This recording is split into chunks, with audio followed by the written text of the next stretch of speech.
వాళ్ళు అన్నారు, మా పెళ్లి దినం కూడా మాకు ఇంత సంతోషం లేదు, మా దేవుడు సేవకు పిలిచిన దినం కూడా ఇంత సంతోషం లేదు. ఇది రెండోసారి మా జీవితంలో సంతోషం అన్నారు. మొదటిసారి ఏంటంటే మేము రక్షణ పొందినప్పుడు మాకు సంతోషం అనింది. ఇది రెండోసారి మా కడుపును పుట్టిన 3 పిల్లలు ఒకే రోజే గుడ్ ఫ్రైడే రోజు రక్షణ పొందడం గొప్ప సంతోషం మాకు అన్నారు. అందరం కలిసి ఆరాధించిన ప్రభువుని. అలాగ ఎదుగుతూ వచ్చిన దేవుడు ఆ పేద సంఘంలో కరుణించినాడు. మేము బీటెక్లు చదువుకున్నాం. రాజశేఖర రెడ్డి గారు సీఎంగా ఉన్నాడు. ఫీజు రియంబర్స్మెంట్ ఇచ్చినారు. మా 3 బీటెక్లు అయిపోయినాయి. ఇప్పుడు మేము 3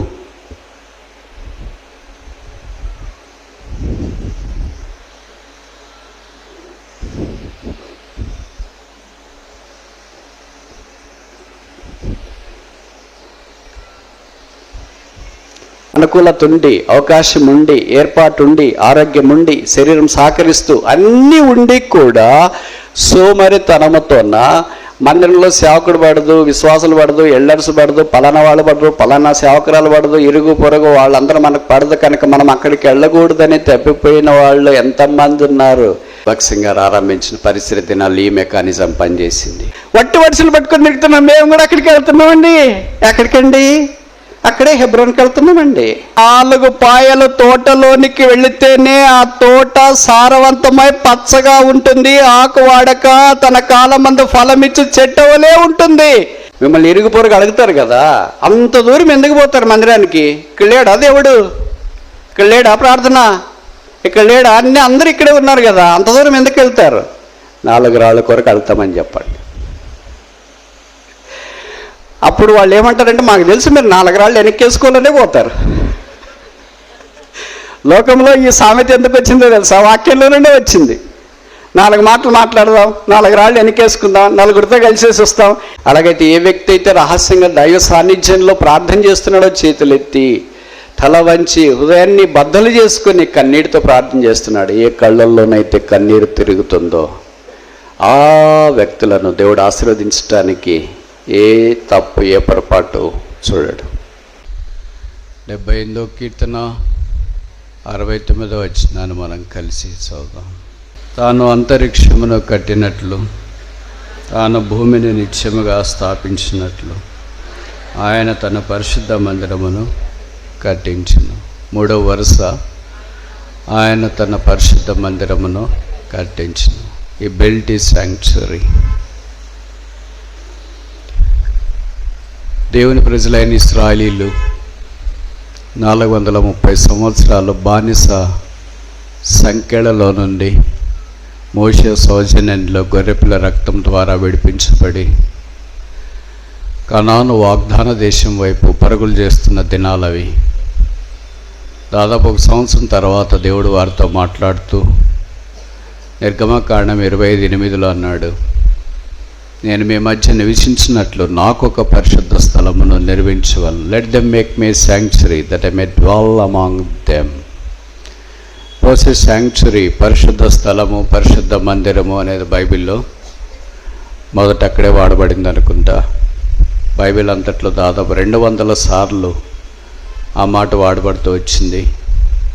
దానికి అనేక పర్యాయ పదాలు, గుడారమని, పర్ణశాలని వాడబడుతున్న పద సంపద క్రైస్తవ లోకానికి పరిచయం. ఇది మోషే గుడారమని చాలామంది వ్యవహారికంగా మాట్లాడే విషయం అని కూడా మనకు తెలుసు. ఆసాపు ఈ కీర్తన రాసినప్పుడు బహుశా దావీదు దినాల్లో ఆయన ఉండిండవచ్చు. దావీదు ఎలాగో రాజుగా గొర్రెల దొడ్లో నుండి తీసుకుని రాబడ్డాడు అన్న సంగతి కూడా అర్థమయ్యేటట్టు స్పష్టంగా రాసిన ఆఖరి వచనాలు కూడా మనకు పరిచయం. దేవుని వాక్యం మన దీన ప్రారంభాన్ని మర్చిపోదు. God doesn't abandon our humble beginning although we are in high position. దావీదు రాజు అయినా కూడా అన్ని విషయాలకు మనకు పరిచయం చేసేటప్పుడు పరిశుద్ధాత్మ దేవుడు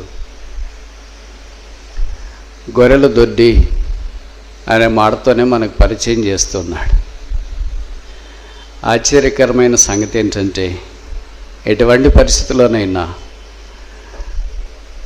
దేవుని నామ ఘనత కొరకై వాడబడిన దావీదు లాంటి వారిని పరిచయం చేయుట పరిశుద్ధాత్ముడు కూడా ఆనందపడే సందర్భాన్ని మనకు పరిచయం.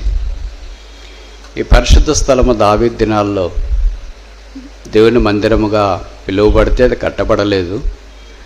అయితే బహుశా మోషే ప్రత్యక్ష గుడారాన్ని ఇక్కడ ప్రస్తావించి ఉండవచ్చు. అది మోషే దినాల్లో నిర్మించబడింది. దాని కొరకై దేవుడు ఆజ్ఞ వారికి జారీ చేసినాడు. ఈ కొత్త నిబంధన దినాల్లో మనమును పేతురు పత్రిక ప్రకారం ఆత్మ సంబంధమైన దేవాలయముగా పరిశుద్ధ స్థలముగా కట్టబడుచున్నాం. ఎఫెసీ 2:22 రాయబడింది కదా, we're built together as a sanctuary holy habitation of God. దేవుని నివాస స్థలమై ఉండునట్లు మనం కట్టబడుచున్నాం. కానీ కట్టువాడు యేసుక్రీస్తు ప్రభువు, పరిశుద్ధాత్మ దేవుడు మనల్ని అనుగ్రహించిన కృప కొలది వాడుకొని ఆత్మ సంబంధమైన మందిరాన్ని కడుతూ ఉన్నాడు. దాన్ని మనం అర్థం చేసుకోవటానికి పాత నిబంధనలో ఈ ప్రత్యక్ష గుడారం యొక్క వివరణ ఇవ్వబడిందన్న సంగతి మనకు పరిచయం. మీరు అనుమతిస్తే దానికి సంబంధించిన ఒక 5 విషయాలు మీ గమనానికి నేను తీసుకురావాలని కోరుతున్నాను. దాన్ని కొత్త నిబంధనలో దేవుని సంఘమైన మనము అన్వయించుకోవటానికి ప్రయత్నం చేస్తాం. మొదటిది, దేవుడు తన నివాస స్థలాన్ని నిర్మించినప్పుడు దానికి అవసరమైన ప్రాముఖ్యమైన వారు మనుషులు, మెన్. గాడ్స్ క్యాజల్, దేవుని నివాస స్థలం, అంతఃపురం, ఆయన నివసించే స్థలం. అది పాత నిబంధనలో ప్రత్యక్ష గుడారము, దేవాలయము. కొత్త నిబంధనలో మత్తయి సువార్త 18:20 ఎక్కడ 2-3 నా నామమున చేరియుందురో అక్కడ నేను వారి మధ్య ఉందును. There am I in their midst. కనుక ఆయన ఉన్నవాడు ఎక్కడున్నాడు? ఇందుగలడు అందులేడని సందేహము వలదు, ఎందెందు వెతికినా అందందగలడు. ఆ లోకరక్షకుడు యేసుక్రీస్తు ప్రభువారు, ఆయన సర్వాంతర్యామి. కనుక ఆ యేసుక్రీస్తు ప్రభువు అశేష మానవ జాతిని తన రక్తం ద్వారా కొని కడిగి సంపాదించి సంఘముగా చేయాలని సంకల్పించినాడు. కనుక ఆ సంఘాన్ని కట్టడానికి పాత నిబంధన పద్ధతిని మనము కొత్త నిబంధనకు అన్వయించుకోవటానికి ప్రయత్నం చేస్తే మొదట ఆయనకు అవసరమైన వాళ్ళు కావాలి. మెన్ ఫర్ హిస్ శాంక్చురీ, పరిశుద్ధ స్థలము కొరకు అవసరమైన మనుషులు. నిర్గమకాండం 35వ అధ్యాయం, ఎక్సోడస్ చాప్టర్ 35. నిర్గమకాండం 35వ అధ్యాయం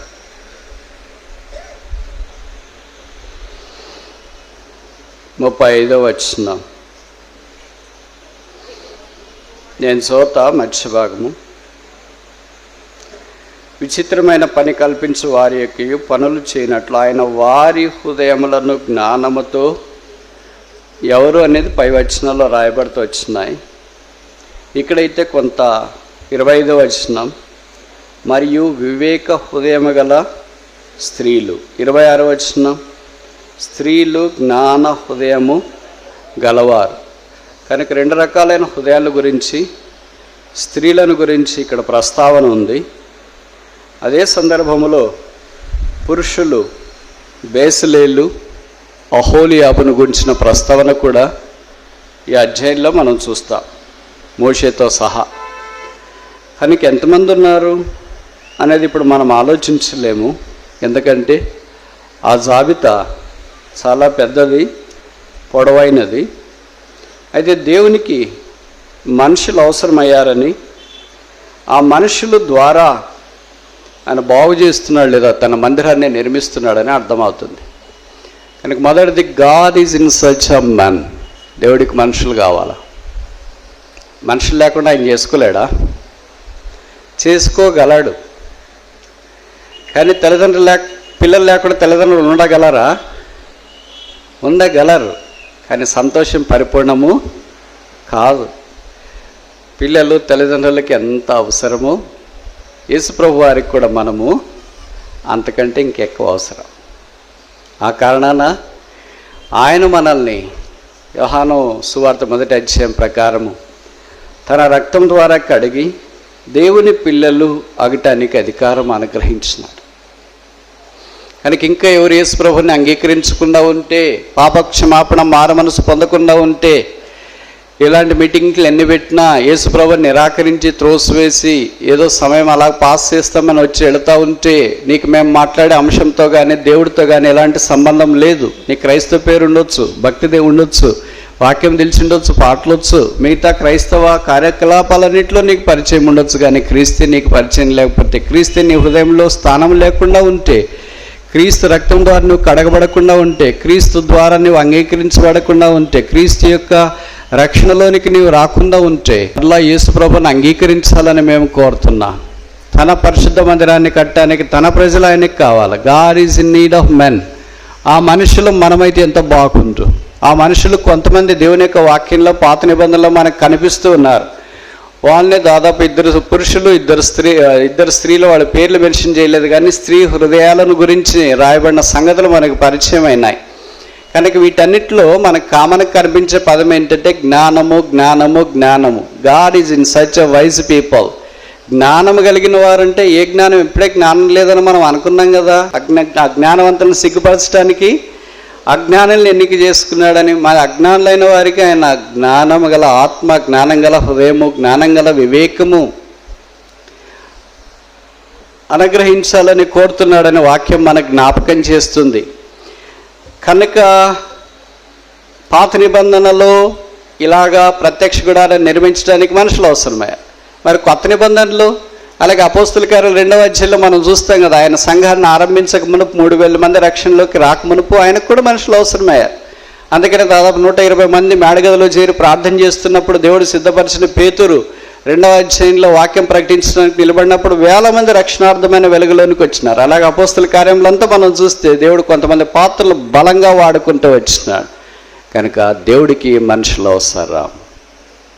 ఇప్పుడు ఆ మనుషులు ఎలాగుండాలా, ఎలాగ తమను తాము సిద్ధపరచుకోవాలా అనేది ఒక్క విషయం నేను మీకు గమనానికి తీసుకురావడానికి ప్రయత్నం చేస్తా. మోషే కంటే గొప్పవాడు యేసు ప్రభువు.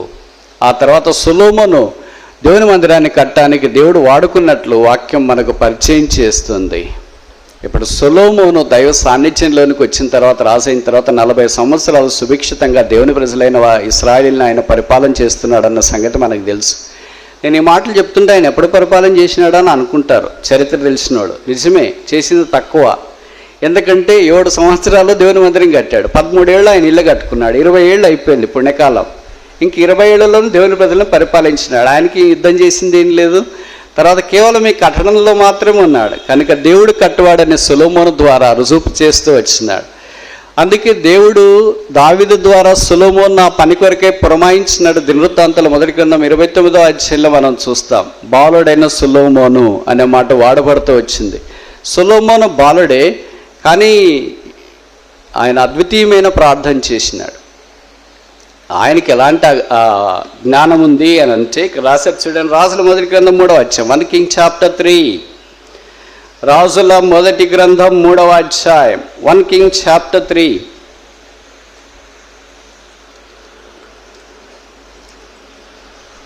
ఆఖరి వచనం 28. 1 Kings chapter 3 verse 28. రాజుల 1వ గ్రంథం 3వ అధ్యాయం 28వ వచనం. అంతటి ఇశ్రాయేలీయులందరూ రాజు తీర్చిన తీర్పును గూర్చి విని న్యాయం విచారించటి అందు రాజు దైవ జ్ఞానము నొందినవాడు. It's not the wisdom, it's divine wisdom. ఈ జ్ఞానానికి చాలా పేర్లు బైబిల్లో వాడబడుతూ వచ్చినాయి. పైనుండి వచ్చే జ్ఞానం యాకోబు పత్రికలో మనం చూస్తాం. నా విజ్డమ్ ఫ్రమ్ అబౌవ్, ఇక్కడ జ్ఞానం రాయబడుతూ వచ్చింది. ఇది దైవ జ్ఞానం. కనుక భూ సంబంధమైన జ్ఞానం కాదు, దైవ జ్ఞానం కావాలి. చాలామందికి భూ సంబంధమైన జ్ఞానం ఉంటుంది, దైవ జ్ఞానం చాలా లోపము కలిగిన వారిగా ఉంటారు. మీకు తెలుసు కదా, సొలొమోను ప్రార్థనలు అన్ని గ్రంథస్థం చేయబడలేదు, 2 గ్రంథస్థం చేయబడ్డాయి. ఒకటి షార్టెస్ట్ ప్రేయర్, రెండోది ఈజ్ లాంగెస్ట్ ప్రేయర్. ఆయన చిన్న ప్రార్థన, ఆయన పెద్ద ప్రార్థన. ఆయన చిన్న ప్రార్థన రాజుల 1వ గ్రంథం 3వ అధ్యాయంలో రాయబడింది. ఆయన పెద్ద ప్రార్థన రాజుల 1వ గ్రంథం 8వ అధ్యాయంలో రాయబడింది. ఈ ప్రార్థనలు చేసేటప్పుడు సొలొమోను వయసు ఎంతో తెలుసా? మనకంటే చాలా చిన్నవాడు. ఇది నేను చెప్పే మాట కాదు, బైబిల్లో రాశారు. రాజుల మొదటి గ్రంథం 3వ అధ్యాయం 1 Kings chapter 3 verse 7, 7వ వచనం. నా దేవా యెహోవా, నీవు నా తండ్రి అయిన దావీదునకు బదులుగా నీ దాసునైన నన్ను రాజుగా నియమించినవైతే నేను వృద్ధుడను అని రాశారా? యవనొస్తున్నాను రాస్తారా? It is a certification. నేను బాలుడను. బాలుడు ఏంటి? ఇంత ప్రార్థన చేయడం ఏంటి? The wisest man and his divine wisdom is portrayed in his prayer. ఒక విశ్వాసి దైవ జ్ఞానం కలిగి ఉన్నాడా లేదనేది ఎలాగ తెలుస్తుంది అంటే ఆయన చేసే ప్రార్థనలో కుమ్మరించబడుతుంది. అది మన ప్రార్థనలో ఏం లేదు. మన ప్రార్థన వేరే వాళ్ళకి వినేవాళ్ళకి కూడా నిద్ర వస్తుంది. అలాంటప్పుడు ఆ ప్రార్థనలో జ్ఞానం ఉన్నదా? జ్ఞానం లేకపోతే దైవ జ్ఞానం ఎలాగొస్తుంది? కనుక సొలొమోను చేసిన చిన్న ప్రార్థన, shortest prayer of the wisest person is documented here. 6000 సంవత్సరాల మానవ చరిత్రలో అమోఘమైన తెలివి గలవాడు ఏం ప్రార్థన చేయగలడని మనం అనుకుంటే చిన్న ప్రార్థన ఇక్కడ రాయబడింది. పెద్ద ప్రార్థన 8వ అధ్యాయంలో రాయబడింది. అప్పటికి ఆయన వయసు, ఇక్కడ నేను బాలుడంటే బహుశా హ్యూమన్ క్యాలిక్యులేషన్ ప్రకారం, మానవ క్యాలిక్యులేషన్ ప్రకారం బాలుడు అంటే 18 years తక్కువ అనుకోండి. టీనేజర్ దాకా వస్తే 18 సంవత్సరాల లోపల మన పిల్లలు ప్రార్థన చేస్తారా?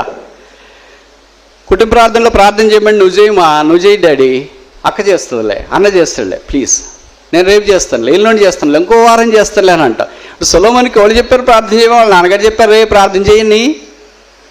చెప్పలేదు, నేర్పించున్నాడు. డిఎన్ఏలో నుండి వచ్చింది. మన పిల్లలకు మన డిఎన్ఏ నుండి ఏమొస్తుంది? మనలాంటి ఆత్మీయత వస్తుందా? మనలాంటి శరీరం వస్తుందా? 17 ఏళ్ళ లోపల ఉన్నవాడు ఇలాంటి ప్రార్థన చేసినాడు. ఎలాంటి ప్రార్థన అంటే బైబిల్లో ఈ ప్రార్థన పాత నిబంధనలు ఒక్కళ్ళే చేశారు, కొత్త నిబంధనలు ఒక్కళ్ళే చేశారు. బైబిల్ అంతట్లో ఇద్దరే చేసినారు. దాంట్లో సొలొమోను మొదటివాడు, పాత నిబంధనలో ఏకైక వ్యక్తి. ఏం చేసినాడంటే ప్రార్థన, లార్డ్ గివ్ మీ విజ్డమ్, యెహోవా జ్ఞానము దయచేయి. ఒకళ్ళు పిల్లల దగ్గరికి దేవుడు వచ్చి సొలొమోనుకు ప్రశ్న అడిగినాడు, నేను నీకు ఏమి ఇవ్వాలని ఇష్టపడుతున్నావు? ఇష్టము నీకేం కావాలి కదా, not want, what do you like, what do you want కాదు. మీకు ఏం కావాలని అంటే చాలా, నాకు డ్రెస్సులు కావాలి, మొబైల్ కావాలా, బైబిల్ కావాలి, చాలా వాంట్స్ ఉంటాయి. బట్ ఇష్టము ఈజ్ డిఫరెంట్. ఏమి నీకు ఇష్టమో? 17 ఏళ్ళ పిల్లలు పోయి ఏమి ఇష్టం అంటే ఏం చెప్తారు? నాకంటే మీకు బాగా తెలుసు కదా. Smart phone, dress, bike, BMW, ఇంక బహుశా స్పోర్ట్స్ స్టార్, ఇవన్నీ బహుశా వాళ్ళు ఇష్టాలు చెప్తారు. దేవుడు సొలొమోను దగ్గరికి వచ్చి అడిగినప్పుడు, సొలొమోనుకు మన పిల్లలు అంటే ఆత్మ లేదేంటి? యేసు ప్రభు వారు లేదా దేవుడు ఈ ప్రశ్నను బైబిల్లో ఇద్దరిని అడిగినాడు. What you want me to give, నేను మీకు ఏమి ఇవ్వాలా అనేది బైబిల్ అంతట్లో ఇద్దరిని అడిగాడు. పాత నిబంధనలో ఒకే ఒక వ్యక్తిని అడిగినాడు. ఆదాం దగ్గరికి వచ్చి, ఆదామా నీకేమి ఇవ్వాలంటే నేను తోటలోనే ఉంటాను ప్రభు, బయటికి పంపించు, ఎంతనా పాపం చేసి ఇక్కడే పాత పెట్టేసి అని అంటాడేమో. హేబెల్ దగ్గరికి వచ్చి, హేబెలు నేను నీకేమి ఇవ్వాలంటే మనసు చంపుకోకుండా మాత్రం నాకు సహాయం చేయని అంటాడేమో. నోహ దగ్గరికి వచ్చి, నోహ నీకేం కావాలంటే సచ్చేటోడు బాగా వస్తే చాలే అన్నాడేమో. అబ్రహమా నీకేం కావాలి? నాకేం కావాలంటావు కదా ప్రభు, నా అక్కర కొడుకేగా, ఇవ్వచ్చుగా. ఇస్సాకు నీకేం కావాలంటే నా సంగతి కూడా నీకు తెలుసుగా, చిక్కడికాయలు కూడా తినాలనుకున్నా మటన్ తీసుకుని వస్తే మంచిది. యాకోబు నీకేం కావాలా? నాకేం కావాలంటే ప్రభు అంత నాకే కావాలా. ఎందుకంటే మన పితరుడు అంత తేలిక వదలడు కదా ఎవరిని. అలాగే ఒక్కొక్కరు మోషే దగ్గరికి వచ్చి, మోషే నీకేం కావాలంటే ప్రభా నేను కనాన్లో ఎట్లయినా ప్రవేశిస్తా, అందరి ఎదుట అవమానం అవుతుంది, ఇంత చేసి ఇంత బతికి కానాన్లో కాలు పెట్టకపోతే ఇంకేమైనా బతుకుందా? కనుక ఎలాగైనా కానాన్లో కాలు పెట్టిన రోజే తీసుకో పర్వాలేదు, కానీ కాలు పెట్టుకుని మాత్రం నన్ను ఆపొద్దు. Don't bar me from entering in to the promised land. ఇలాగ ఒక్కొక్కరు దావీదు దగ్గరికి వస్తే, దావీదు నీకేం కావాలని అడిగింటే దావీదు చాలా చెప్పింటాడేమో. దేవుడు ఎవరిని పాత నిబంధనలు ఈ ప్రశ్న అడగలేదు, ఒకే ఒక్కరిని అడిగినాడు. పిల్లవాడిని అడిగినాడు, బాలుని అడిగినాడు, నేను నీకేమీట ఇష్టమో. బాలుడు ఏం చెప్పాలి? డ్రెస్ కావాలి కదా. దేవుడు అన్నాడు, 3 పాయింట్లు చెప్పినాడు. దీర్ఘాయువునైనను, ఐశ్వర్యమునైనను, ఇవి నువ్వు కోరుకోలేదు. యూజువల్గా ఇవే కోరుకుంటారు. శత్రువుల యొక్క ప్రాణాన్ని కోరుకోలేదు. దీర్ఘాయువు కావాలని కోరుకోలేదు. తర్వాత లోకపరమైన కావాలని కోరుకుంటారు, నీవు అది కోరుకోలేదు. సొలొమోను అప్పుడు ఏమని కోరినాడంటే, ఐ వాంట్ విజ్డమ్, నా జ్ఞానం కావాలా. ఆ 15 ఏళ్ళ లోపటున్న పిల్లవాడేంటి, ఆ ఇష్టం ఏంటి? మన జ్ఞానం ఎప్పుడు కావాలని ప్రార్థన చేస్తాం? పిల్లలు పరీక్షలకు ఫిబ్రవరిలో మార్చిలో పోతారు కదా, ఇంటర్మీడియట్కి, డిగ్రీకి, నీట్కి, వాటికి. అప్పుడు వస్తుంది మన ఎక్కడుందబ్బా జ్ఞానం అని ఎక్కడ రాసినారు? ఓహో, యాకోబులో రాశారా, కొలస్సీలో రాశారా? సర్వ సంపదలు నీ ఎందుకు గుప్తంలో అయిన బుద్ధి జ్ఞానాలు నీవే ప్రభావ, మా వాడు వెళ్తున్నాడు సాయం చేయి. సంవత్సరం అంతా లేని జ్ఞానం పరీక్షలప్పుడు ఎట్లా వస్తుంది? జ్ఞానం is not a one time exercise, it's a continuous daily basis exercise. జ్ఞానం ఒక దినాన్ని వచ్చేది కాదు, ప్రతిదినము జరిగే ఒక ఆత్మీయమైన ప్రక్రియ. సొలొమోను అలాగ ప్రార్థన చేసినాడు. అప్పుడు దేవుడు, బైబిల్లో రాయబడింది, ఆ రాత్రి సొలొమోనుకు గిబియోన్లో దేవుడు ప్రత్యక్షమై నీకేమిట ఇష్టమో నన్ను అడగమంటే సొలొమోను చేసిన షార్టెస్ట్ ప్రేయర్ రాయబడింది. 6000 సంవత్సరాల మానవ చరిత్రలో మహాజ్ఞానిగా పరిగణించబడుతున్న వ్యక్తి చిన్న ప్రార్థన చేయమంటే ఏం చేస్తాడు? ఆయన ఆతృత ఉండేవాళ్ళు ఈ ప్రార్థన చదవచ్చు. జ్ఞానం కావాలా? జ్ఞానంతో ఏం చేస్తావు? ప్రజలు చెప్పారు దైవ జ్ఞానం ఆయన ఎంత ఉందని. ఆ జ్ఞానంతో ఏం చేయాలనుకున్నాడు? వెరీ గుడ్, ప్రజలకు న్యాయం తీర్చాలి. దేవుడు సొలొమోనుకి జ్ఞానం ఎందుకు ఇచ్చినాడంటే తన నివాస స్థలమైన మందిరాన్ని కట్టించటానికి. Whatever God gives has to be discharged for his glory. దేవుడు మనకి ఏది ఇచ్చినా తన మహిమ కొరకు వాడబడాలని దేవుని యొక్క ఉద్దేశం. అందుకే సొలొమోను జ్ఞానాన్ని కోరాడు. జ్ఞానం అంటే ఏంటి? ఒకవేళ మన పిల్లలే మనం అడుగుతామనుకో, నీకేం కావాలరా అని బర్త్డేకి, పొరపాటున ఎవరైనా సొలొమోను యొక్క కోరిక కోరే వాళ్ళు ఉన్నారా? నాకు తెలిసి వెతికినా కూడా దొరకరు. అందుకనే మనం బర్త్డే అప్పుడు ముందే చెప్తాం పిల్లలకు కానీ, భార్యకు కానీ, భర్తకు కానీ, రేపు నీ బర్త్డే కదా ఏం తీసుకురమ్మంటావు అని. వాళ్ళు ఏం చెప్పకుండా ఆలోచిస్తూ ఉన్నారు, మనమే చెప్తాం 5 స్టార్ తీసుకురానా, ఇబాకో అదేంటి ఐస్ క్రీమ్ తీసుకురానా, ఐస్ కేక్ తీసుకురానా, బట్టలా, ఇలా ముందే చెప్పేస్తాం. ఎందుకంటే వాళ్ళు ఎక్కువ అడిగినారనుకో, విల్లా కావాలా, BMW కారు కావాలంటే అవన్నీ తీసుకురాలేం కదా, మన స్తోమతకు మించింది. అందుకనే ముందే చెప్పేస్తాం.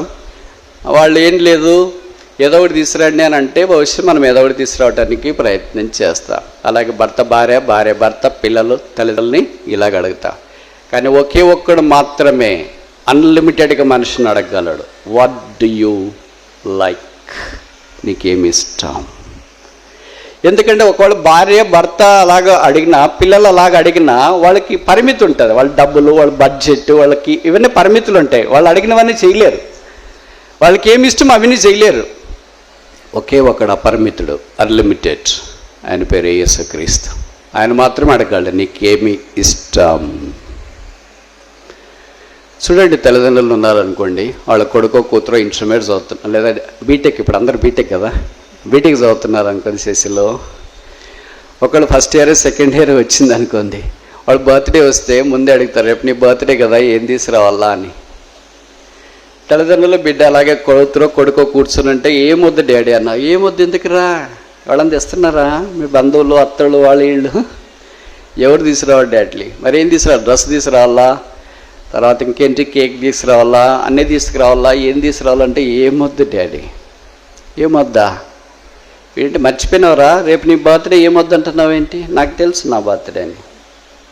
కూతురే ఉందనుకో, నాకు తెలుసు డాడీ నా బర్త్డే రేపు అని, మరి ఎందుకు వద్దంటున్నావు? డ్రెస్సులు చాలా ఉన్నాయి వద్దు, మొబైల్ ఫోన్ ఉంది చాలు, బండి ఉంది చాలు, చాక్లెట్స్ వద్దు, మరి ఎవరైనా మీ ఫ్రెండ్స్కి ఇవ్వాలా, ఎవరికి చెప్పదలుచుకోలేదు, మరి బర్త్డేకి ఏం కావాలా? Dad I love you, mom I love you. Daddy అమ్మ మీరుండగా నాకు మీకింటే అందమైన వస్తువు ఏముంది, మీకింటే విలువైన గిఫ్ట్ ఏముంది, ఐ వాంట్ యూ అని కూతురు కొడుకు వచ్చి అమ్మను తనని ఇద్దరిని కలిసి అలాగ హక్కుని చేర్చుకున్నారు. ఇప్పుడు తల్లిదండ్రులు ఏం చేస్తారు? ఖర్చు తగ్గిపోయిందిరా, పేడపోయింది అంటారా? పొరపాటును కూడా అనరా. వాళ్ళు మెల్ట్ అయిపోతారు, పిల్లల మీద అలాగే కౌగిలించుకుంటారు. బహుశా వాళ్ళ కన్నీరు కూడా వాళ్ళ మీద పడతాయేమో. ఇప్పుడు తెస్తారా లేదు చెప్పండి, తెస్తారా లేదా? వాళ్ళకి తెలియకుండా వెళ్ళి భార్య భర్తలు పూర్తిగా ఆ ప్రేమలో మునిగిపోయి కూతురు కొడుకు ఏం అడగలేదు, వాళ్ళు ఎంత మెచ్యూర్ అయిపోయారు, ఎంత ఆత్మీయంగా ఉన్నారు. ఎంత తల్లిదండ్రులను ఇబ్బంది పెట్టకూడదనే దశకు వచ్చినారు. మనం కేక్ అన్నది ఇస్తాం కనీసం, చాక్లెట్ అన్నది ఇస్తాం కనీసం, ప్రభుని స్తుతిస్తాం వాళ్ళని బట్టి. తల్లిదండ్రులు ఇష్టపడతారు కదా. భాష ఉన్నవాళ్ళు అయితే వాళ్ళకి బట్టలు తీసుకురావచ్చు, వారికి అవసరమైనవన్నీ తీసుకురావచ్చు. అయితే కుమారుడు కుమార్తె, I want you daddy mummy మీరే నాకు కావాలంటే తల్లిదండ్రులకు అంతకంటే సంతోషం ఏం లేదు. సొలొమోను దేవుని దగ్గర అదే చేశాడు. సొలొమోను నీకేం కావాలా? మీ నాన్న కావాలా? ఆస్తి కావాలా? ధనం కావాలా? రాజ్యం కావాలా? ఏం కావాలా నీకు? God I want you Jesus, నీవే నాకు కావాలా. ఏంటి 16-17 ఏళ్ళు కుర్రోడు నేను కావాలా? నీకు ఆటలు వద్దా? కిట్ వద్దా? క్రికెట్ కిట్ వద్దా? గేమ్స్ వద్దా? గేమ్ జోన్ వద్దా? ఐప్యాడ్ వద్దా? మొబైల్ వద్దా? కంప్యూటర్ వద్దా? ల్యాప్టాప్ వద్దా? డ్రెస్ వద్దా? బండి వద్దా? కార్ వద్దా? ఇల్లు వద్దా? వాకిలు వద్దా? బంగారం వద్దా? వజ్ర వైడూర మరకట మాణిక నీళ్ళ కెంపుల పచ్చలతో పలిగించబడిన సింహాసనం నీకొద్దా? వద్దు. నీకంటే నాకెవరున్నారు? ఆకాశమందు నీవు నాకుండగా లోకములో నాకేమియో అక్కరలేదు, నీవే నాకు కావాలా. అలాగే దేవుడిని పట్టుకున్నాడు.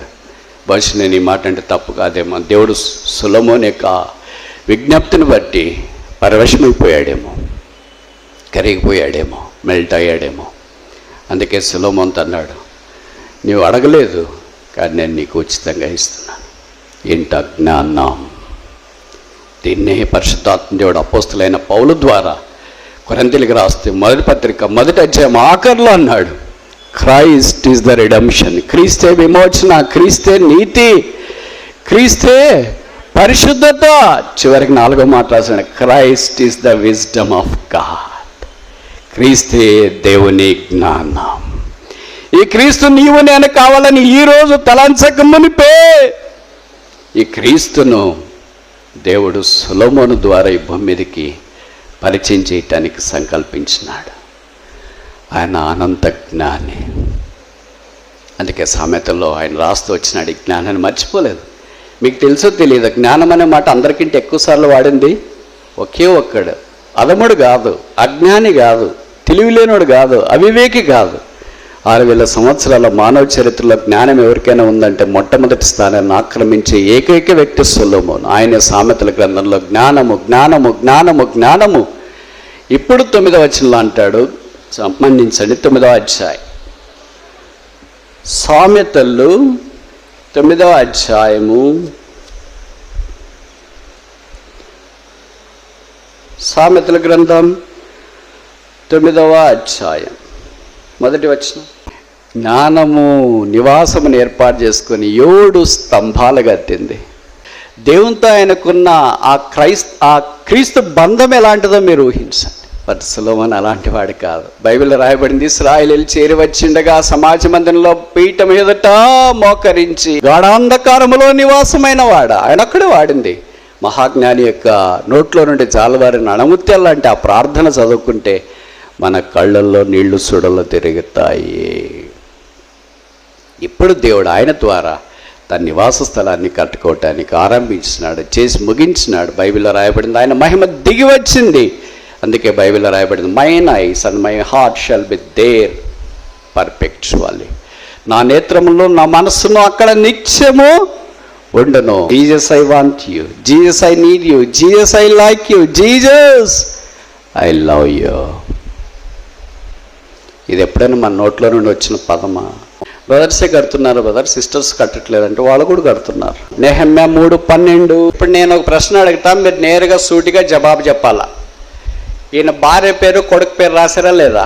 బహుశా ఆయన భార్య చనిపోయిందేమో, వాళ్ళ కొడుకులు లేరేమో, కూతురులే పుట్టినారేమో. భార్య లేదు, కొడుకులు లేరు. ఆయన మరి ఎవరితో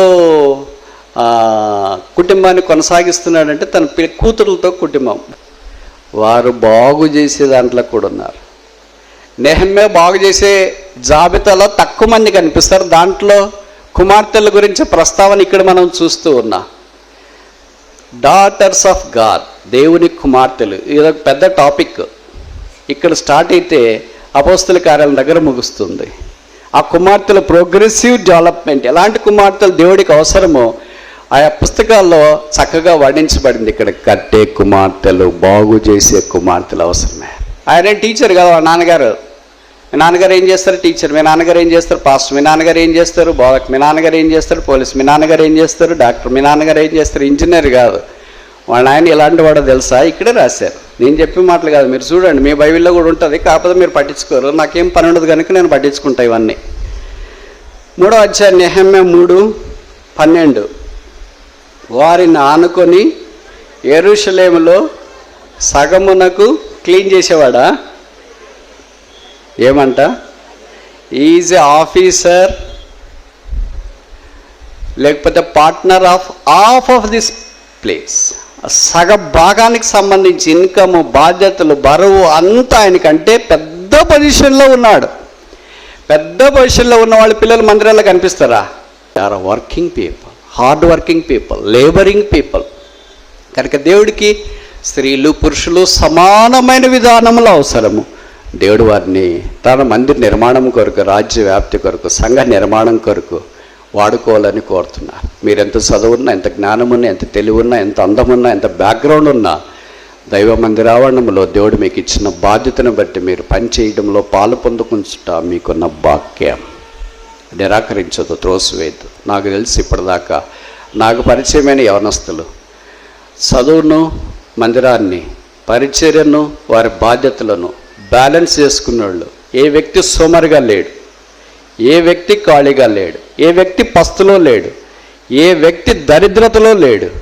వారు చేయి జాపేవారుగా ఉన్నారు కానీ చేయి తీసుకునేవారుగా లేరు. వారు పైవారుగానే ఉన్నారు కానీ కిందివారుగా లేరు.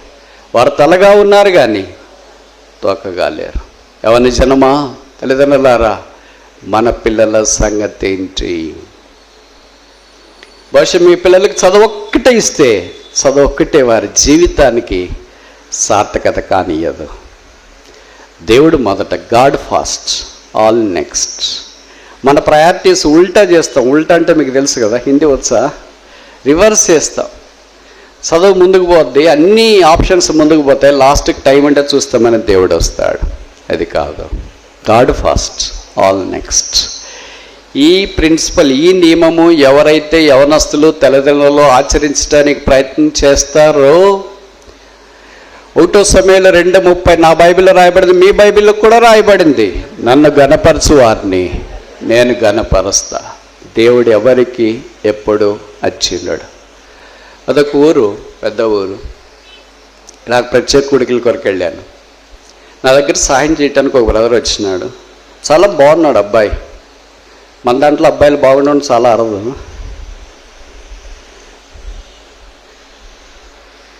ఏం చేస్తున్నావు అంటే, జాబ్ చేస్తున్నా. ఎక్కడ అంటే ఇంకెవరికైతే destination, all roads leads to Rome అన్నట్లు, ఆల్ సాఫ్ట్వేర్ లీడ్స్ టు బెంగళూరులో పనిచేస్తున్న బ్రదర్ అన్నాడు. ఓకే సరే, ఇంకేదో మాట వచ్చి నువ్వు ఎలాగ రక్షించబడ్డావు, ఎప్పుడు బాప్తిసం తీసుకున్నావు అంటే స్టోరీ చెప్తే షాకింగ్.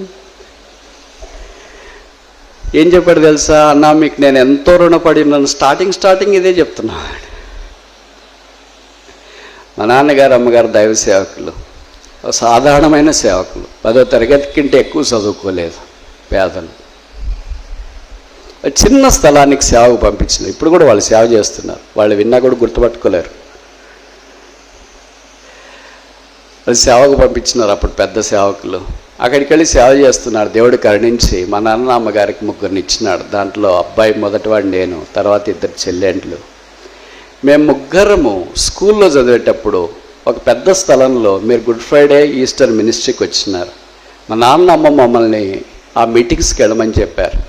ఇక్కడే మన దగ్గరే ఉన్నాయి కదా అంటే, లేదు అక్కడికి వెళ్ళండి, చేంజ్ ఉంటే మీకు మంచిదే అని అన్నారు. మేము 3 రోజులు మీటింగ్కి వచ్చినాము. మాకు తెలియకుండా మా చెల్లెళ్ళు సిస్టర్స్ వైపు కూర్చున్నారు, నేను బ్రదర్స్ వైపు కూర్చున్నాను. యేసుప్రభు యొక్క సిలువను గురించి గుడ్ ఫ్రైడే రోజు మీరు వివరిస్తున్నారు. తర్వాత చివరిలో ఆల్టర్ కాల్ ఇచ్చినారు. మేము యేసుప్రభుని అంగీకరించడానికి తీర్మానం చేసుకుని మా పాపాలు ఒప్పుకొని, నేను క్షమాపణ కావాలి, రక్షణ కావాలని చేతి చూపించిన. అప్పుడు నేను 10వ తరగతి. నా కార్డు ఇవ్వలేదు, రేషన్ కార్డు ఇస్తారు కదా, చేతి ఇవ్వలేదు. ఎందుకు ఇవ్వలేదు కదంటే, మామూలు పిల్లలు చేతులు ఎత్తి ఇయ్యారు కదా. అప్పుడు మీరు స్టేజ్ మీద చెప్పారు, ఆ పిల్లోడికి కూడా ఇవ్వండి కార్డు అని. వాళ్ళు మీరు చెప్పారు కనుక తప్పదని నాకు కార్డు ఇచ్చారు. నేను ఆ కార్డు మీద నా పూర్తి పేరు రాశాను. అది నేను యేసుని అంగీకరించిన. మీటింగ్ అయిపోయిన తర్వాత మా చెల్లెళ్ళని కలిసిన. ఏంట్రా మీటింగ్ ఎట్లుంది అని మాట్లాడితే, మేము కూడా రక్షణ పొందటానికి తీర్మానం చేసుకున్నాం, ఇదిగో కార్డు అన్నారు. ముగ్గురు చేతిలో కార్డు ఉంది. ఆ గుడ్ ఫ్రైడే మా జీవితాల్లో మార్చింది. యేసు మా జీవితాలను రక్షించినాడు. ఆ చిన్న వయసులో మాకు సాధారణ కార్డు ఇయ్యరు మందిలో. నేను కూడా అన్నా, మీకు కార్డు ఇయ్యరు, ఎలాగిచ్చారు? స్కూల్లో చదువుకునే వాళ్ళు మీరే చెప్పారు బ్రదర్, స్టేజ్ మీద నుండి కార్డు ఇవ్వండి, పిల్లలకు కూడా ఇవ్వండి అని చెప్పినారు. కనుక పిల్లలని వాళ్ళు మాకు ఇచ్చినారు. ఆ దినము మేము చేసుకున్న తీర్మానం ఎమోషన్తో కాదు, వాస్తవంగా చేసుకున్నాం. మేము రక్షణ పొందినా, తిరిగి ఇంటికి వెళ్ళాం. మా అమ్మ నాన్నగారికి చెప్పినా, వారి సంతోషానికి అవధులు లేవు. వాళ్ళు అన్నారు, మా పెళ్లి దినం కూడా మాకు ఇంత సంతోషం లేదు, మా దేవుడు సేవకు పిలిచిన దినం కూడా ఇంత సంతోషం లేదు. ఇది రెండోసారి మా జీవితంలో సంతోషం అన్నారు. మొదటిసారి ఏంటంటే మేము రక్షణ పొందినప్పుడు మాకు సంతోషం అనింది. ఇది రెండోసారి మా కడుపును పుట్టిన ముగ్గురు పిల్లలు ఒకే రోజే గుడ్ ఫ్రైడే రోజు రక్షణ పొందడం గొప్ప సంతోషం మాకు అన్నారు. అందరం కలిసి ఆరాధించిన ప్రభువుని. అలాగ ఎదుగుతూ వచ్చిన దేవుడు ఆ పేద సంఘంలో కరుణించినాడు. మేము బీటెక్లు చదువుకున్నాం. రాజశేఖర రెడ్డి గారు సీఎంగా ఉన్నాడు. ఫీజు రియంబర్స్మెంట్ ఇచ్చినారు. మా ముగ్గురికి బీటెక్లు అయిపోయినాయి. ఇప్పుడు మేము ముగ్గురము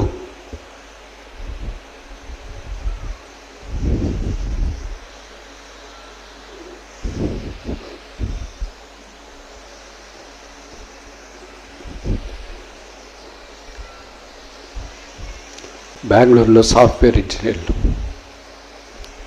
మీకు మేము ఎంత రుణపడి ఉన్నాం. మా కొరకు మీరు ప్రార్థించి నా కళ్ళు చెమ్మగిల్లాయి. యేసుని అంగీకరించిన వారు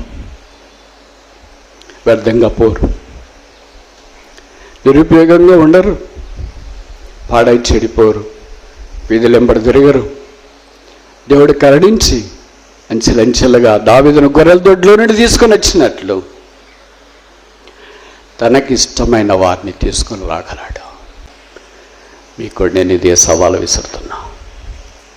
ఎవరైనా దేవుని ఘనపరిస్తే ఆయన నన్ను ఘనపరుస్తాడు అనగలిగే వాళ్ళు ఉంటే ఈ సవాలు మీరు తీసుకోవచ్చు. ఇప్పుడు తల్లిదండ్రులు నేను అన్నాను, ఇప్పుడు మీ అమ్మ నాన్న ఏం చేస్తున్నారు? దేవుని సేవ చేస్తున్నారు. మీరు ముగ్గురు లేకపోతే వాళ్ళు ఫీల్ కావట్లేదా? మిస్ అయినారని బాధపడట్లేదా? బాధపడుతున్నారన్న సేవలో ఉన్నారు. వాళ్ళ ఒత్తిళ్ళు, వాళ్ళ పోరాటాలు వాళ్ళకున్నాయి. వాళ్ళ సంతోషం ఏంటంటే మేము యేసుని అంగీకరించినాము కనుక మా భవిష్యత్తు కొరకు వాళ్ళు ప్రార్థన చేస్తున్నారు తప్ప మా రక్షణ కొరకు కాదు. తల్లిదండ్రుల మీద మా పిల్లలు కుంపట్లైన రక్షణ లేదు అనే వేదన తీసివేయగలిగిన యవనస్తులు ఉంటే ఎంత బాగుందో. ఇదరం దేవుడు అలాంటి వాళ్ళ కొరకు ఎదురు చూస్తున్నాడు. అలాంటి వారు కావాలని ప్రభు కోరుతూ ఉన్నాడు. కనుక దేవుని జనమా, దేవుడు తన పరిశుద్ధ నగరాన్ని నిర్మించడానికి మనకు వ్యక్తిగతంగా, కుటుంబంగా, స్థానికంగా మనల్ని కట్టాలని కోరుతూ ఉన్నాడు. మొదటిది, God is in need of men. దేవుడికి మనుషులు కావాలి. ఆ మనుషులు మన మీద కాకూడదు. రెండోది చూస్తాము,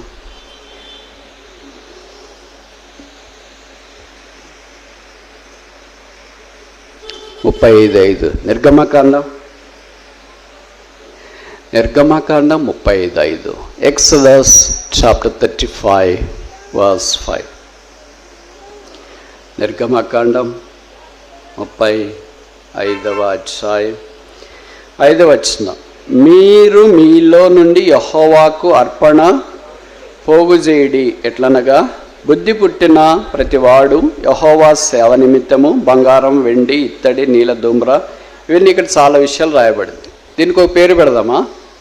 మెటీరియల్ ఫర్ ది శాంక్చురీ. ఆయన పరిశుద్ధ స్థలము కొరకు అవసరమైన సామాగ్రి. బంగారంతో ఆరంభించబడింది సామాగ్రి. ఇవన్నీ మోషే ప్రజలను బుద్ధిపూర్వకంగా, అంటే విల్లింగ్ హార్టెడ్, వైజ్ హార్టెడ్ మొదటిది.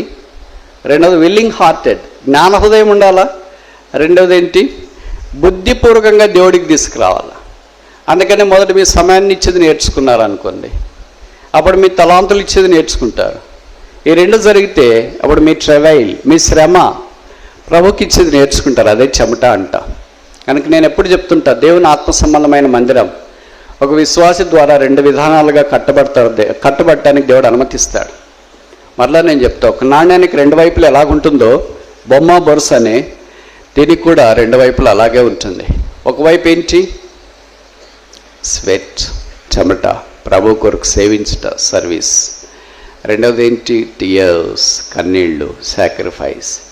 ఏ శరీరంలోనైతే ప్రభు కొరకు చెమట కారుస్తుందో ఆ చెమట ప్రభువారు ఆశీర్వదిస్తాడు. మనకు తెలుసు కదా, యేసుప్రభు వారికి గెత్సేమనే తోటలో ప్రార్థన చేస్తున్నప్పుడు ఆయన చెమట రక్త బిందువులు ఆయనను వాక్యంలో మనం చూస్తాం. అలాగైతే ఏ వ్యక్తి అయితే రహస్యంగా దైవ సాన్నిధ్యంలో ప్రార్థన చేస్తున్నాడో చేతులెత్తి తల వంచి హృదయాన్ని బద్దలు చేసుకుని కన్నీటితో ప్రార్థన చేస్తున్నాడు, ఏ కళ్ళల్లోనైతే కన్నీరు తిరుగుతుందో ఆ వ్యక్తులను దేవుడు ఆశీర్వదించడానికి ఏ తప్పు, ఏ పొరపాటు చూడడు. ఇంకొక మాటలో చెప్పాలంటే, triumphant life begins with tears. విజయవంతమైన జీవితం కన్నీటితో ఆరంభించబడుతుంది. No tears, no tabernacle. కన్నీరు లేకుండా దేవాలయముగా మనం కట్టబడలేము. కనుక దేవుని కొరకు ప్రార్థన చేసి ప్రయాసపడి తమకున్నది, ఇప్పుడు పాత నిబంధనల బంగారం, వెండి ఇవన్నీ తీసుకుని వచ్చినారని చెప్తున్నాం కదా, మీరు కూడా అవన్నీ తీసుకురండి అని చెప్పట్లేదు. మీరు చెడ్డగా అర్థం చేసుకోవద్దండి. విషయం కొత్త నిబంధనలు ఏంటంటే, రోమాపత్రిక 12 మొదటి 2 వచనాలు అటువలే మనము కూడా ఆత్మ సంబంధమైన ప్రజలముగా దేవునికి ఇష్టమైన యాగం, మనల్ని మనమే ఆయనకు అర్పించుకునే యాగం కంటే బంగారం ఎక్కువ కాదు, ఆయనకి వెండి ఏం ఎక్కువ కాదు, మిగతా మెటీరియల్ ఏమి ఎక్కువ కాదు. The material God requires from us is our selves. మనమే ఆయనకి ప్రభా, ఏ యెషయావలే, యెషయా 6లో ఉంది కదా, here I am send me. నేను ఇక్కడున్నా, నన్ను పంపించు, నన్ను వాడుకో, నన్ను వినియోగించుకో, నన్ను నీ రాజ్యవ్యాప్తి కొరకు వాడుకో.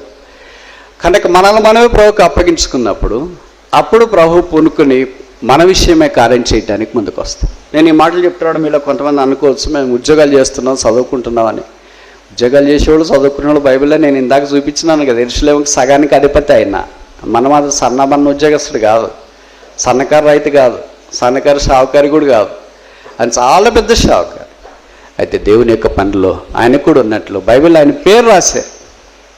ఎంత ధన్యులైనా ఏదైనా మనకి చిన్న చిన్న ఉద్యోగాలు వస్తేనే టైం ఉండదు, చిన్న చిన్న పరిచయం చేస్తేనే టైం ఉండదు, చిన్న చిన్న చేస్తేనే చాలా ఉంటాం. అందుకనే దేవుడు మనల్ని ఎక్కడ పెట్టాడు అక్కడే పెట్టింటాడు. నేను చాలాసార్లు అనుకుంటా, ఎందుకు మనం యోసేపుల వల్లే ప్రధానమంత్రులు కావట్లేదు, ఎందుకు మనం మోషే వల్లే ఐగుప్తులో సామ్రాజ్యాన్ని పరిపాలించే వాళ్ళు కావట్లేదు, ఎందుకు మనం నెహెమ్యా వల్లే పాత్ర పట్టుకోవట్లేదు, ఎందుకు మనం ఎస్తేరు వల్లే రాణి కావట్లేదు, ఎందుకు మనం దానియేలు వల్లే ప్రధానమంత్రి కావట్లేదు అంటే, ఉట్టికెక్కని వానికి స్వర్గం ఎలాగ దొరుకుతుంది? ఈ కేజీకి ఇదే పాస్ కాకపోతే పిహెచ్డి ఎట్లా వస్తుంది? ఈ కేజీలోనే పోట్లాడుతున్నాం. ప్రతి ఆదివారం బయటికి పోవడం రావడం, ఆదివారం బాగుంటాం, కేజీ పాస్ అయినట్లు ఉంటాం, సోమవారం నుండి శనివారం అంతా మళ్ళీ ఫెయిల్ అవుతాం, మళ్ళీ ఆదివారం వచ్చినామంటే ఎక్కడ ఆరంభించినామంటే అక్కడే ఆరంభించిన, కేజీలోనే ఏబిసిడీలే ఎన్ని ఉన్నాయంటే అక్కడే ఆరంభించిన. అలాగే ఆత్మీయంగా ఇక్కడే ఉన్నాం, రక్షణ పొందినాం, బాప్తిసం తీసుకున్నాం, మందిరానికి వస్తున్నావు పర్లేదు, దేవుని మందిరాన్ని బట్టి నువ్వు ఆనందిస్తున్నావు పర్లేదు, పరలోకానికి వెళ్తావు యేసు ప్రభువులో విశ్వాసం నుంచి రక్షణలో కొనసాగితే అది చాలదు కదా. జస్ట్ పాస్ అయితే చాలు అనుకునే వాళ్ళు ఉంటారు. ఎవరన్నా కాలేజీకి వెళ్ళి స్కూల్కి వెళ్ళిన తర్వాత ఏమనుకుంటారు? టాపర్, నా ఫోటో పేపర్లో పడాలా. అంతేకాదు, మా కాలేజీ ముందు ఫ్లెక్సీ పెడితే మొట్టమొదటి ఫోటో నాదే ఉండాలా, హాల్ టికెట్ నంబర్ నాదే ఉండాలా. వాళ్ళ తల్లిదండ్రులు కూడా మా వాడి పేరు ముందు ఎందుకు పెట్టేశారండి, తీసేయండి అనేవాళ్ళు ఉంటారా? ఇంకా లేకపోతే మా వాడి పేరు పెట్టలేదండి, కాలేజ్ మేనేజ్మెంట్ దగ్గరికి పోయి పోట్లాడే వాళ్ళు ఉంటారు.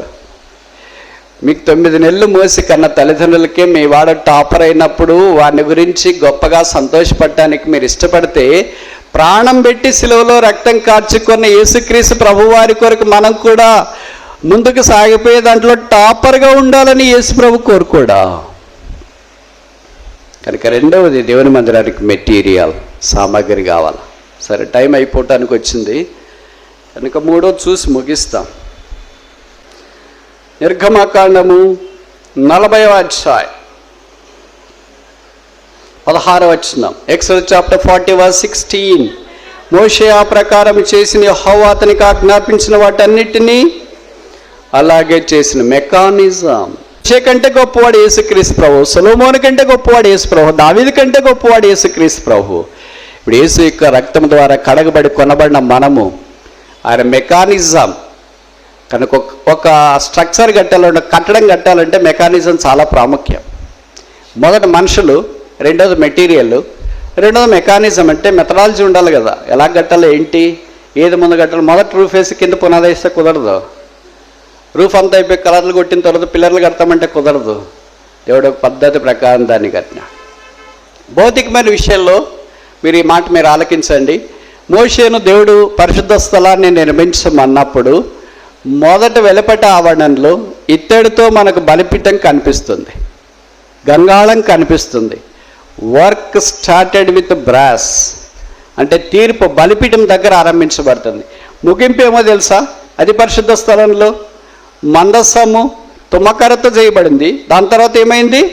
అంత బంగారముతో పొదిగించినారు. Starts with brass, ends with gold.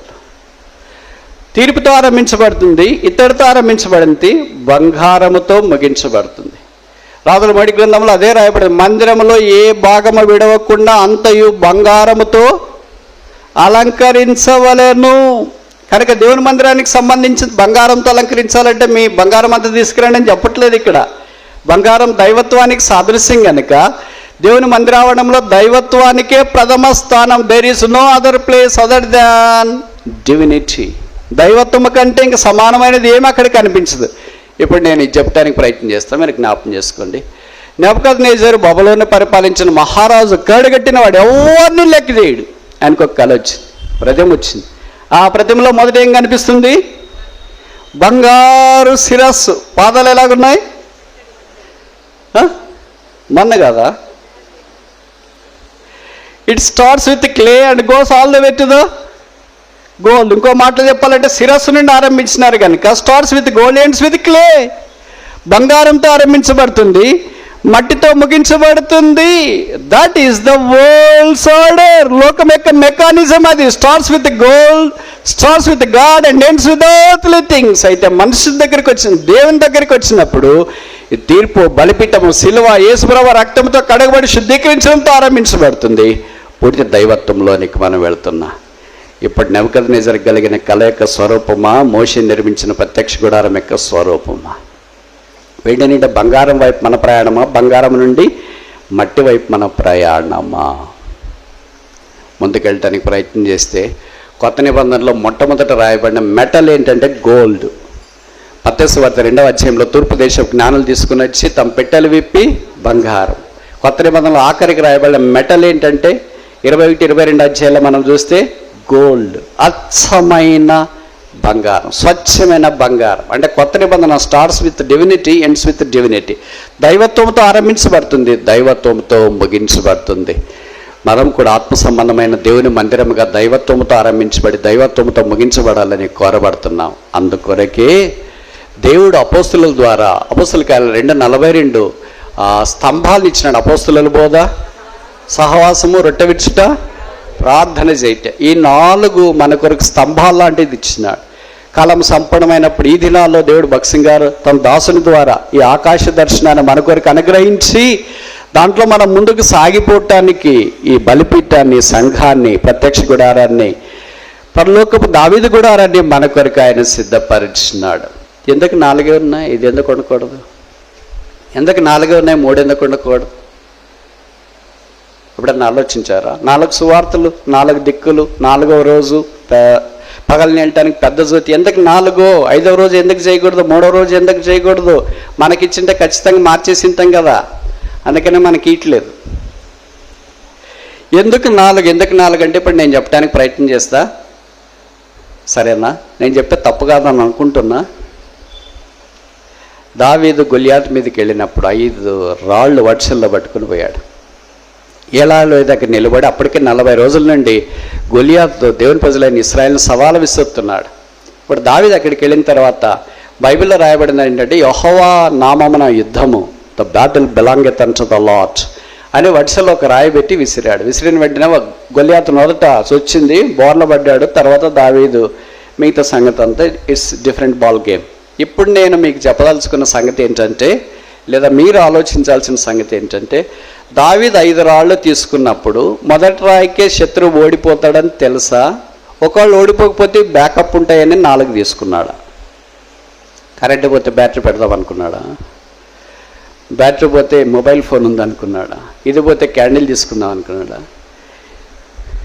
దావీదు మొదటి రాత్తోనే గొలియాతును ఓడించగలను అనే దేవుని మీద విశ్వాసం ఉంచినాడా లేదా? ఉంచినాడు. ఓకే, ఉంచినాడంటే మిగతా 4 రాళ్ళు ఎందుకు తీసుకున్నాడో బరువా ఉంటే మంచిదే, కలిసి వస్తుందే? ఎందుకు మిగతా 4 రాళ్ళు తీసుకున్నాడు? ఎందుకు తీసుకున్నాడు? ఇలాగ నేను చెప్తే తప్ప? ఎలాగా? యేసుక్రీస్తు ప్రభువారు కూడా సాతాను అనే గొలియాతును ఓడించడానికి మత్తయి సువార్త 4వ అధ్యాయంలో ఇట్స్ రిటర్న్ వ్రాయబడినది. ఏంటి? వాక్యం. 5 కాండాలు ఉన్నాయి. దాంట్లో వాక్యాన్ని గురించి తెలియజేసే కాండం ఏంటి? ద్వితీయోపదేశ కాండం. ద్వితీయోపదేశం కాండం తర్వాత ఎన్ని కాండాలు ఉన్నాయి? 4 కాండాలు ఉన్నాయి. ఈ 4 కాండాలకు పోలిగ్గా దావీదు 4 రాళ్ళు వడిసెల్లో ఎక్స్ట్రా పెట్టుకున్నాడంటే తప్ప? ఒకవేళ అలాగ మనం ముందుకు రావడానికి ప్రయత్నం చేస్తే 4 సువార్తలకు పోలికగా ముంగుర్తుగా దావీదు 4 వడిసెల రాళ్ళు తన సంచిలో ఎక్స్ట్రా పెట్టుకున్నాడంటే తప్ప? ఆదికాండము 2వ అధ్యాయము 10వ వచనం, మరియు ఆ తోటను తడుపుటకు ఏదెనులో నుండి ఒక నది బయలుదేరి అక్కడ చీలిపోయి 10 శాఖలాయను అని రాశారా? ఒక నది 1 + 4 = ఎంత? 1 + 4 ఎంత? 4 అంటారండి. 5. 1 + 4 = 5. బహుశా దావీదు దీనికి సూచాయిగా 5 రాళ్ళు తీసుకున్నాడంటే తప్ప ఒకే నది. అప్పుడు వర్షమే లేదు కదా, నది ఎట్లా నిండుతుంది? ఇక్కడ బైబిల్లోన మొదటి 2 అధ్యాయాల్లో వర్షమే లేదు, మన నది ఉంది. నదే కాదు, 4 పాయలు ఉన్నాయి, దానికి కాలువలు ఉన్నాయి, అవి కూడా నీళ్ళతో ఉన్నాయి. ఎలాగొచ్చింది నీళ్ళు? ఎలాగొచ్చింది? అది పైనుండి దిగి వచ్చింది. దేవుడు సిద్ధపరిచిన ఈ ఏర్పాటు ఒకే నది, నదులు కాదు, ఒకే ఒక్కడు. యోహాను 14:6, నేనే మార్గం, నేనే సత్యం, నేనే జీవం. ఇశ్రాయేలుకి ఇప్పుడు కూడా ఒకే నది ఉంటుంది, యోర్దాను నది. అది పైనుండి హెర్మోన్ నుండి ప్రవహిస్తూ వస్తుంది, గలిలయ సముద్రంలో కలుస్తుంది. ఆ తర్వాత అక్కడి నుండి కిందికి వచ్చేస్తుంది. ఒకే ఒక్క నది, ఒకే ఒక్క మార్గం, ఒకే ఒక రక్షకుడు, ఒకే క్రీస్తు, ఒకే ప్రభు, ఒకే రక్షణ, ఒకే బాప్తిసం, ఒకే సంఘం, ఒకే బైబిల్. ఒక నది ఇప్పుడు 4 పాయలైంది. 4 సార్వత్రికాన్ని జ్ఞాపకం చేస్తుంది. ఈ 4 రాళ్లే బహుశా దావీదు యొక్క చిక్కంలో ఉన్నాయంటే తప్ప, ఆ చిక్కంలో ఉన్న 4 రాళ్లే కొత్త నిబంధనలో 4 సువార్తలకు పోలికంటే తప్ప, ఈ 4 దానికి దావీదు చిక్కంలో ఉన్న 4 రాళ్లకు సాదృశ్యంగా అపోస్తల కార్యాలు 2:42లో అపోస్తలుల బోధ, సహవాసము, రొట్టె విడుచుట, ప్రార్థన అనే 4 స్తంభాలు ఉన్నాయంటే తప్ప, దావీదు చిక్కము సంఘం అంటే తప్ప, దావీదు చిక్కములో నుండి మొట్టమొదటి వచ్చిన రాయి ద్వారా గొలియాతును ఓడించినాడంటే ఆ రాయి యేసుక్రీస్తు అంటే తప్ప, ఆ గొలియాతు సాతాను అంటే తప్ప. ఇప్పుడు దావీదు యొక్క విజయంలో మనం పాలు పొందాలంటే ఆ 4 రాళ్లలో మనం భాగము కావాలి. అదే అపోస్తలుల బోధ, సహవాసము, రొట్టె విడుచుట, ప్రార్థన చేయట. ఇప్పుడు ముగించక మునుపు నేను అడుగుతా, ఎవరి చిక్కంలో 4 రాళ్ళు ఉన్నాయి? చిక్కం ఇంట్లో పెట్టేసి వచ్చారా? మిమ్మల్ని ఇరుగు పొరుగు అడుగుతారు కదా, అంత దూరం ఎందుకు పోతారు మందిరానికి? ఇక్కడ లేడా దేవుడు? ఇక్కడ లేడా ప్రార్థన? ఇక్కడ లేడా? అందరూ ఇక్కడే ఉన్నారు కదా, అంత దూరం ఎందుకు వెళ్తారు? 4 రాళ్ళ కొరకు వెళ్తామని చెప్పండి. అప్పుడు వాళ్ళు ఏమంటారంటే, మాకు తెలుసు మీరు 4 రాళ్ళు వెనక్కేసుకోవాలనే పోతారు. లోకంలో ఈ సామెత ఎందుకు వచ్చిందో తెలుసా? వాక్యంలో నుండే వచ్చింది. 4 మాటలు మాట్లాడదాం, 4 రాళ్ళు వెనకేసుకుందాం, 4గురితో కలిసేసి వస్తాం. ఈ 4 అనేది లోకంలో సామెత ఎలాగొచ్చిందంటే దావీదు వడిసెల్లో ఉన్న 4 రాళ్ళను బట్టే వచ్చింది. బైబిల్లో చాలా సంగతులు తీసుకొని లోకంలో సామెతల రూపంలోనికి మార్చేసినారు. వాళ్ళు అనుకున్నారు మేము కూడా సొలొమోనుకి ఏం తీసుకోలేము, మా సామెతలు కూడా బాగున్నాయి, ఆయనవలే ఉన్నాయని అనుకున్నారు. కానీ ఇది దైవావేశం వల్ల కలిగిన వాక్యం, అది మానవ బుద్ధి కలిగిన వాక్యం. కనుకే మేము ప్రతి కూడికలో దేవుని వాక్యం వినండి, ప్రార్థన చేయండి, సహవాసానికి రండి, బలలో పాలు పొందండి. 4 పాయల తోటలోనికి వెళితేనే ఆ తోట సారవంతమై పచ్చగా ఉంటుంది, ఆకు వాడక తన కాలమందు ఫలమిచ్చు చెట్టవలే ఉంటుంది. మొదటి కీర్తనలో చూస్తాం, వారు నీటి యోరన నాటబడిన వారై ఆకు వాడక తన కాలమందు ఫలమిచ్చు చెట్టు. వాళ్ళే యేసుక్రీస్తు ప్రభు యందు విశ్వాసం ఉంచి 4 రాళ్ళు వడిసెల్లో వేసుకున్నవారు. మరి వాడిపోయిన వారేంటి? రాళ్ళు పడిపోయినాయి, కొంతమందికి 2 పడిపోయినాయి, కొంతమందికి 1 పడిపోయింది, కొంతమందికి 3 పడిపోయినాయి, కొంతమందికి 4 పడిపోయినాయి. వడిసెలు పట్టుకొని తిరుగుతున్నాం. మేము కూడా అక్కడికి వెళ్తున్నామండి. ఎక్కడికండి? అక్కడే హెబ్రోన్కి వెళ్తున్నామండి. చిక్కంలో చూసుకొని రాళ్ళు ఉన్నాయి లేదా? అవి ఎప్పుడో దావీదు దినాల్లో లేదు, ఇప్పుడు అన్నీ అయిపోయినాయి లేండి. ఇంకెక్కడికి వచ్చేసింది, వెళ్తున్నాం కదా. ఎంతమందికి వెళ్ళ? అందుకే మనం చాలా బలహీనం అయిపోయాం. మెకానిజం పనిచేయడం లేదు. సొలొమోను దినాల్లో ఈ మెకానిజం పనిచేసింది, దావీదు దినాల్లో ఈ మెకానిజం పనిచేసింది, మోషే దినాల్లో మెకానిజం పనిచేసింది, భక్సింగ్ గారు ఆరంభించిన పరిసర దినాల్లో ఈ మెకానిజం పనిచేసింది. అందుకే సంఘాలు అంతా ఇంత వటవృక్షంలో వ్యాపించినాయి. ఇది మన సంగతి ఏంటి? ఆయన తన పరిశుద్ధ మందిరమును కట్టించను. ఈ బిల్డ్ ఇస్ శాంక్చురీ. దానికి 3 అవసరమైన, మొదటిది మెన్, మనుషులు, రెండవది మెటీరియల్, సామాగ్రి, మూడవది మెకానిజం, మెథడాలజీ, అవసరమైన పద్ధతి, దైవ సంఘ క్రమము. అదే ఈ 4 విషయాలను చూస్తున్నా. యేసుప్రభు సంఘం ఒక తోట. ఆ తోట సారవంతంగా ఉండాలంటే, పచ్చగా ఉండాలంటే ఆ తోటలోనికి 4 కాలువలు ప్రవహించాలి. ఆ 4 పాయలే ప్రవహించినప్పుడు మాత్రమే ఆ తోటంతా పచ్చగా ఉంటుంది. అందుకే విశ్వాసులు ఆధ్యాత్మికంగా వృద్ధి పొందిన వారై వారి కాలమందు ఫలమిచ్చే వారి వలె ఉండాలని దేవుడి సంఘాన్ని ఏర్పాటు చేసినాడు. ఇప్పుడు మన సంగతి ఏంటి? ఈ ఆత్మ సంబంధమైన మందిరముగా కట్టబడే దాంట్లో మన భాగం, మనం ఎంతగా తప్పిపోయాం. అపోస్తలుల బోధలో అంటే దేవుని వాక్యం వినట్లో, రెండవది సహవాసంలో, మూడవది ప్రార్థన చేయడంలో, బలలో పాలు పొందట్లో, ఇలాగ చాలా విషయాల్లో తప్పిపోయి అనుకూలత ఉండి, అవకాశం ఉండి, ఏర్పాటు ఉండి, ఆరోగ్యం ఉండి, శరీరం సహకరిస్తూ అన్నీ ఉండి కూడా సోమరితనముతోన మందిరంలో సేవకుడు పడదు, విశ్వాసులు పడదు, ఎల్డర్స్ పడదు, పలానా వాళ్ళు పడరు, పలానా సేవకురాలు పడదు, ఇరుగు పొరుగు వాళ్ళందరూ మనకు పడదు కనుక మనం అక్కడికి వెళ్ళకూడదని తప్పిపోయిన వాళ్ళు ఎంతమంది ఉన్నారు. అలాంటి చిక్కంలో ఉంటే వారు దావీదు వలె విజయశాలలు కాలేరు. వారిని దేవుడు వాడుకోలేడు. ఇప్పుడు 78వ కీర్తన ఆఖరి వచ్చిన మనం చూస్తే, దావీదును దేవుడు గొర్రెల దొడ్డిలో నుండి ఏర్పరచుకొని కాపాడి తోడుకొని వచ్చి తన నివాస స్థలముగా కట్టించడానికి అవసరమైన సామాగ్రిని దేవుడు దావీదుకు అనుగ్రహించినాడు.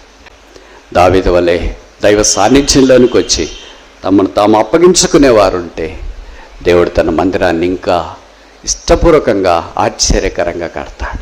దావీదు ఆ మందిరం కట్టే బాధ్యత 1వ దినవృత్తాంతాలు 29 తన కుమారుడు బాలునికి అప్పగించినాడు. బాలుడైన సొలొమోనే దేవునికి మహిమకరమైంది, అద్భుతమైంది, ఆశ్చర్యకరమైంది, గొప్ప పని. కట్టుబో ఆలయం మనుషునికి కాదు, దేవుడైన యెహోవాకే గనక ఈ పని గొప్పది కాదు, బహు గొప్పది. It's a great work.